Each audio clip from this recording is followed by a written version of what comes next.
I crashed my ex's wedding with receipts, and then I watched his bride walk out in her gown. He invited me to the wedding to keep things civil, so I brought the guest list and the group chat screenshots. I'm Julia, 30, sharp-tongued, and apparently the villain in a love story that wasn't mine. Let me introduce you to the main characters in this flaming garbage fire. My ex, Derek, a walking red flag in khakis with the emotional range of a potted plant. His now ex-fiancée, Lana, stunning, sweet, and absolutely unprepared for the betrayal buffet she was about to be served. Derek and I dated for 4 years. 4. As in, almost got matching tattoos long. Then out of nowhere, he dumped me over text. I'm just not happy anymore. Don't make this harder than it has to be. Spoiler alert, I did. I found out weeks later he had been seeing Lana while we were still together.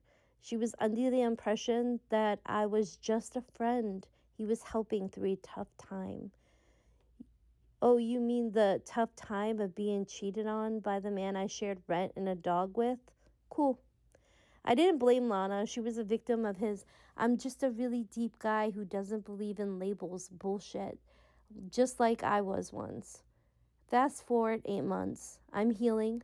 Lana and Derek are engaged. And then I get a wedding invitation. Yes, an actual physical invite with white with gold foil lettering, like I was supposed to frame it and cry.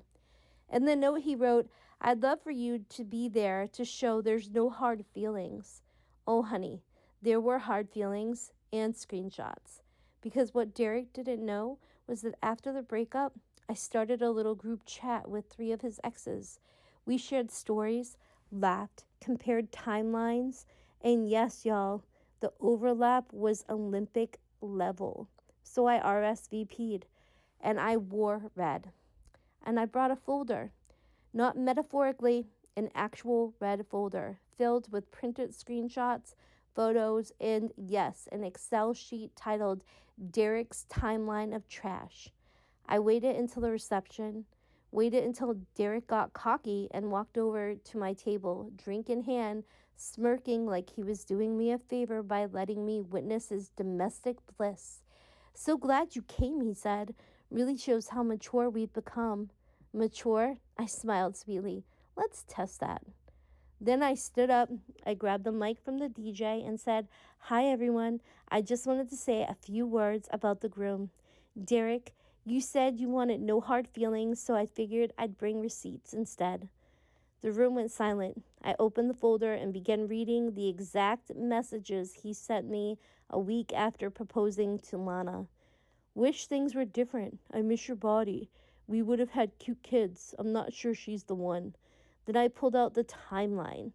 Let's give a round of applause for Derek, who was dating me, Sarah, and Lana all at the same time. A true multitasker. Someone gasped, and Lana was already crying. But I wasn't done. I handed out printed copies of the group chat to the wedding party like Oprah, giving out cards. You get betrayal, and you get betrayal. Everyone gets betrayal. Lana walked out in her dress, head high, mascara running like war paint. Iconic. Derek chased her, screaming, "It was a mistake. It didn't mean anything." She turned around and said, "You're right. You didn't." Mic drop. Mini update 1, 2 weeks later. Lana and I went to brunch. She apologized for the role she unknowingly played. I said, "Girl, don't apologize. You dodged a mortgage with a narcissist. We're not best friends, but we're planning a podcast. Working title, Red Flags and Red Lipstick, maybe?" Update 2, current status. Derek's alone, unemployed. Lana handled all the finances and still watching my stories like a raccoon rummaging through a locked trash can. Me, thriving, and yes, I wore that red dress again to my actual boyfriend's art exhibit because unlike Derek, he knows how to commit.